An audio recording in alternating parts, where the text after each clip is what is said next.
This is City 7 News, and here are the headlines at this hour. Abu Dhabi shuts down unsafe schools. No respite in sight for stranded passengers.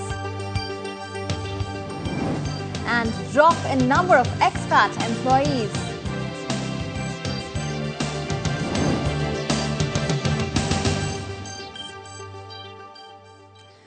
Schools across the capital will be closed down due to safety code violations. This is a measure by the Abu Dhabi Education Council and is a part of a larger plan to enforce stricter regulations and ensure all schools meet satisfactory standards. 2,291 students will be displaced at the end of this semester, as their schools are shut down permanently due to electrical, hygiene, traffic, and room size problems. All the programs that are closing are villa schools, which means the academic institution is operated out of a structure not specifically built to be a school. At one such campus, the Pioneer School, some parents agree with Atik's decision. It is a right decision, right? Because see, as a kid, as a student, I don't see them any benefit here being in this kind of environment. I believe there should be an open environment where they have playground, they have enough space to breathe, space to to think also. Rooms are cramped. Opinions on the school shutting down were mixed, and some of the students who have attended Pioneer School their entire lives felt the safety violation accusations were unfounded. Since KG1, I was studying here until now that I'm graduating this year. I find it safe because I get a good education here, and I didn't feel anything that will harm me or nothing. I didn't feel any disappointments. I feel happy here in this school.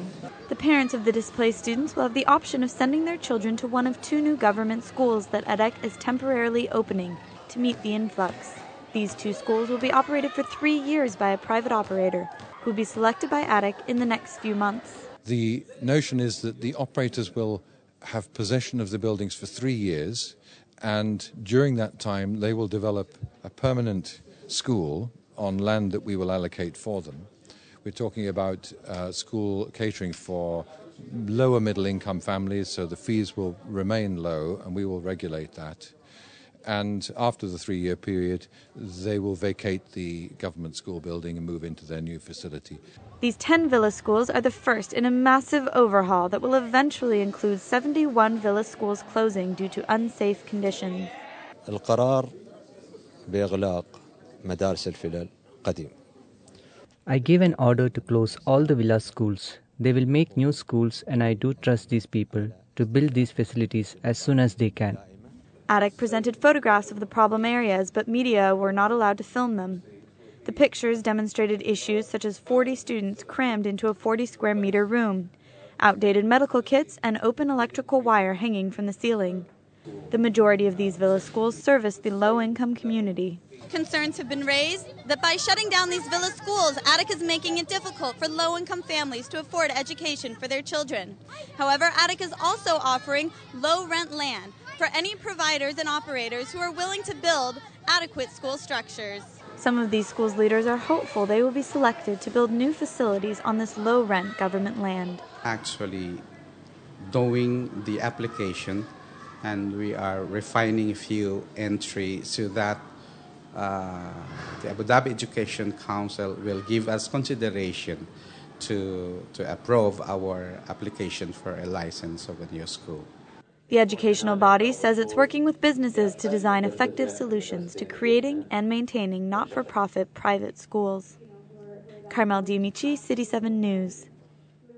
Nearly 60,000 passengers continue to be affected by flights cancelled out of the UAE due to volcanic ash clouds in Europe. Thousands of passengers are still stranded in the Emirates, but not all plans have been put on hold. Sean Mercer and Natalie Mead had planned to marry in London on the weekend. However, the ongoing flight chaos has left them and thousands of other passengers stranded in Dubai. Despite the cloud hanging over their wedding, all was not lost in transit. We were travelling to the UK to get married again.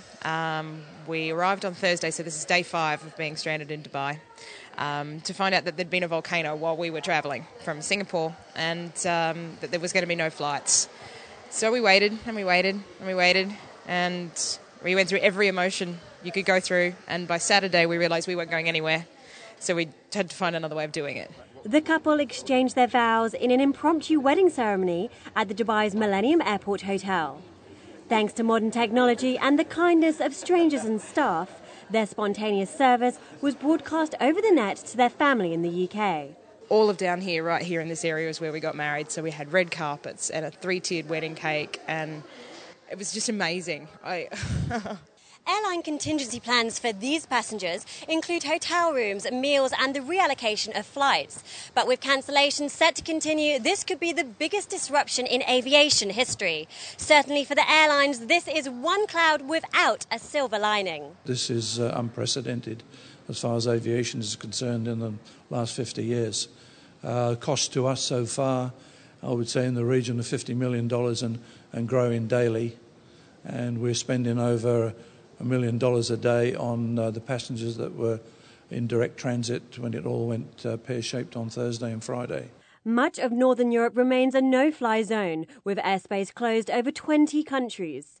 Ash from the Icelandic volcano continues to pose a serious hazard to aircraft engines, leaving the fate of displaced passengers still up in the air. I should be in Manchester at the moment, back in Liverpool, and I should be back in school today. And I'm desperate to get home, really. And Emirates have been wonderful, but I think it's time to go home now. They've really looked after us well, but I think, it's time for me to go home. The novelty's worn off now. I've been really tearful this morning, and I just really want to go home, back to work, back to normality.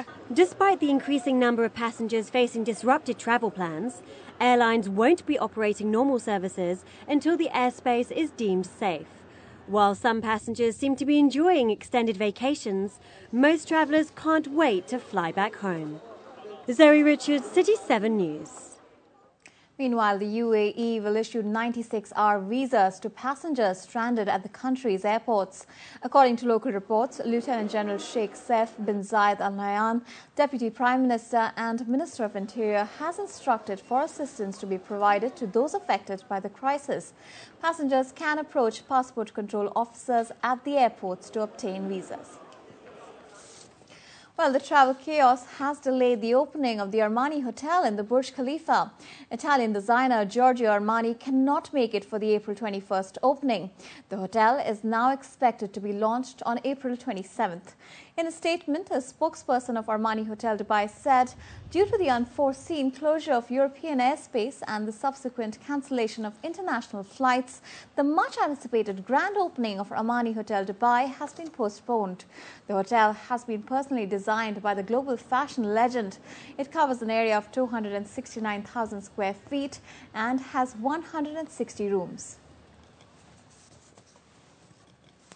It's time now for a short break. Up next, UAE registers a decline in expat employees.